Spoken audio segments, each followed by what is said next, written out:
Remember to subscribe to Bad Bank's YouTube channel for easy access to all our how-to and inspirational videos. Welcome to Bad Bank's 2-minute video about the directive file concept. Additional videos teach you the details of how to use these files.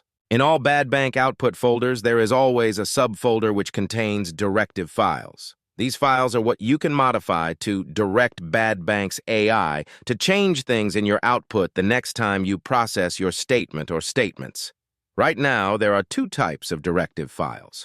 One enables you to rename or redact transactions, and one enables you to aggregate expense lines together within a monthly statement.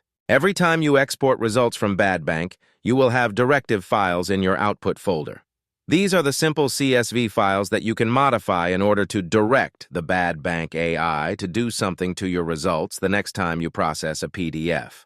For example, the directive file for renaming allows you to simply change the name of a payee, and the next time you process the PDF along with the directive file, the AI looks at this CSV file and makes the changes that you dictate. These changes will be made to transactions in all the new output files in a new output folder. Remember to save your modified directive files using the same names and as a CSV file type. And when you want to apply changes using directive files, upload your original PDFs and the directive file and reprocess them together.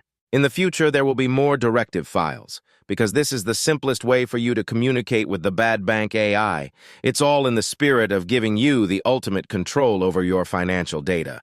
Using it, changing it, and reporting with it the way that you want to, not the way some complicated accounting package wants you to. Now move on to Bad Bank's tutorial on using the rename directive file, and remember to subscribe to Bad Bank's YouTube channel for easy access to all our how-to and inspirational videos.